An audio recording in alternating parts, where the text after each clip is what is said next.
Ethan Cole hadn't planned on eating out that night. Dinner out meant money, and money was something he measured carefully, like breaths in cold weather.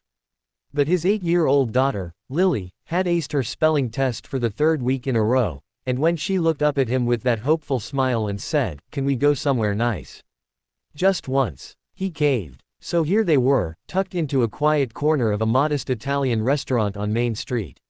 Nothing fancy. Warm lights. Slightly chipped plates. The kind of place where families went, not people in tailored suits. Ethan sat across from Lily, watching her twirl spaghetti like it was the most important task in the world. He smiled, tired but content. Being a single dad wasn't easy, especially after Maria passed 3 years ago, but moments like this made the weight feel lighter.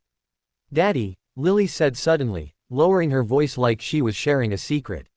"You're smiling." "I'm allowed to smile," he said. "You don't do it enough." That one landed deeper than she knew. Before he could answer, a sharp sound cut through the restaurant. A chair scraped violently across the floor. Ethan looked up. At the table near the window sat a woman in an elegant navy dress. She was beautiful in a quiet, composed way, early 40s, maybe. Her posture had been perfect minutes ago. Now, she was standing halfway up, one hand clawing at her throat, eyes wide with panic. She wasn't breathing. People froze. Her dinner companion, an older man in an expensive suit, stood up, shouting her name, useless with fear. Someone gasped. Someone else screamed for help. A waiter hovered, unsure what to do. Ethan didn't think. His chair hit the floor as he was already moving. "Lily, stay here," he said, voice calm but firm. He crossed the room in seconds. "I know what to do," he told the panicking man, already positioning himself behind the woman. "She's choking." He wrapped his arms around her, hands locking just above her navel. 1, 2. He thrust upward. Nothing. The woman's body trembled. Her face had begun to turn a frightening shade of red. Ethan adjusted his grip and tried again, harder. On the 3rd thrust, a sharp cough tore through the room. A piece of food flew free, clattering onto the table behind them. The woman collapsed forward, gasping, air rushing back into her lungs like a miracle. The entire restaurant exhaled at once. Ethan steadied her, guiding her gently into the chair.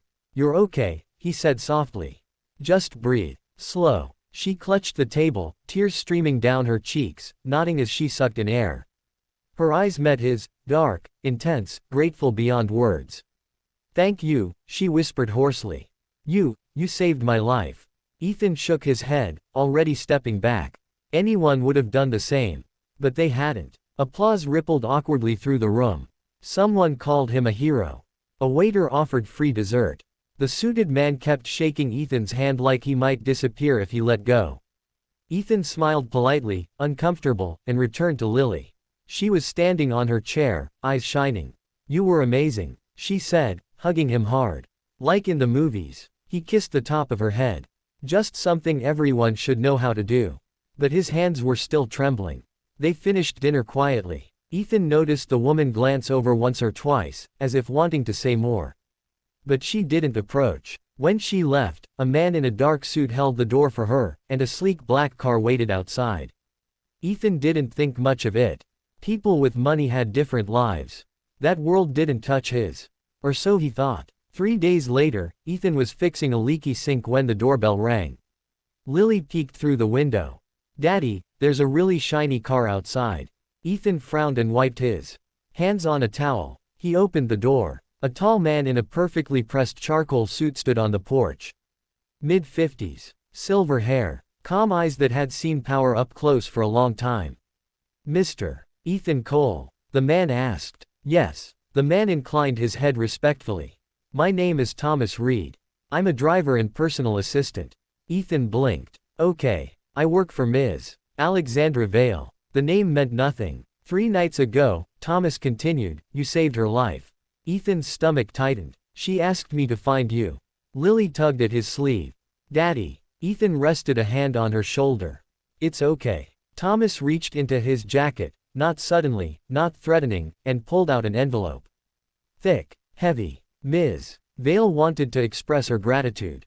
Ethan didn't take it. "I didn't do it for money," he said quietly. Thomas smiled, not surprised. "She assumed you'd say that." He gestured toward the car. This isn't payment. It's an invitation. To what? To dinner. At her home. Ethan let out a short laugh. You've got the wrong guy. No, Thomas said gently. We don't. A pause hung in the air. Ms. Vale doesn't forget debts, Thomas added. Especially life-saving ones. Ethan looked down at Lily, then back at the man. I have work. I have a kid. I don't belong in whatever world she lives in. Thomas nodded. She said you'd think that too. He placed the envelope on the small table by the door. Inside is my number. Call if you change your mind. He turned to leave, then stopped. For what it's worth, he said, looking Ethan straight in the eye, I've driven billionaires, presidents, and royalty. He smiled faintly. Very few people would have moved the way you did that night. The car pulled away, silent as a shadow. Ethan closed the door slowly. Lily looked up at him. Daddy, who was that? Ethan stared at the envelope. I think, he said slowly, someone who just changed our lives. And somewhere across the city, Alexandra Vale sat alone in a glass-walled penthouse, staring at the faint bruise on her throat, thinking about the man who hadn't hesitated. Ethan didn't call the number that night. He sat at the kitchen table long after Lily fell asleep, the envelope untouched beside his coffee mug. He turned it over once, twice, as if it might open itself and explain why a billionaire woman cared about a broke single dad who happened to be in the right place at the right time. He'd saved a life. That was it. End of story. But the next morning, the landlord left another voicemail about late rent. Lily's school sent a reminder about the upcoming science trip fee. And the old ache in Ethan's shoulder, an injury from his construction days, flared hard enough to make him wince while tying his boots. By noon, the envelope felt heavier than it had any right to. He called. The black car arrived 2 evenings later. Lily wore her best dress, the blue one with tiny stars, and Ethan borrowed a jacket from a neighbor that fit his shoulders but not his history. As the car glided through gated streets and up a winding hill, Lily pressed her nose to the window. Do people live here? She whispered. Some do, Ethan said, not sure how else to answer. The house wasn't a mansion in the loud sense. No gold gates. No marble lions. It was all glass, wood, and quiet confidence, like money that didn't need to prove itself. Alexandra Vale met them at the door. She looked different without panic. Softer. Her dark hair was pulled back simply, her navy dress replaced by a cream sweater and tailored pants. But her eyes were the same, sharp, observant, alive. You came, she said, surprised and genuinely pleased. Ethan nodded. Thank you for the invitation.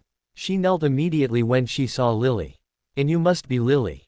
Lily smiled shyly. My dad saved you. Alexandra's expression flickered, emotion passing through like a wave. Yes, she said. He did. Dinner was normal. That was the strangest part. No long table. No servants hovering. Just 3 plates, candlelight, and soft music playing somewhere unseen.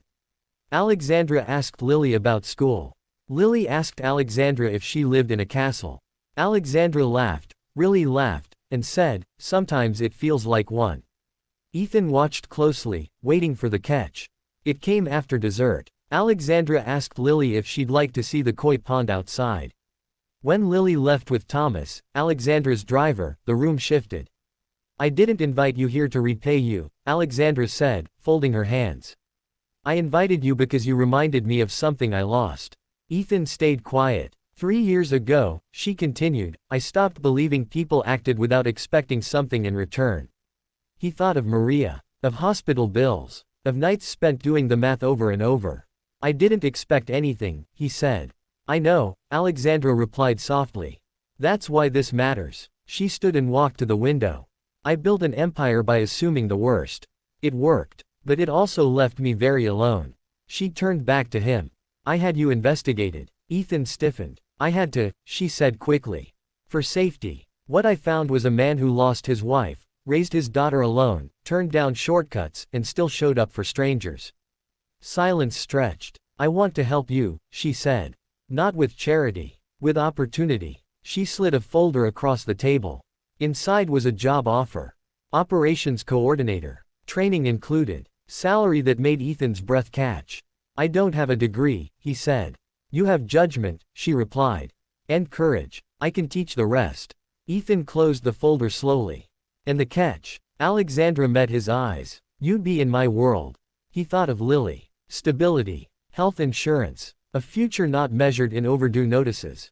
I need time, he said. Of course. The offer changed things even before he accepted.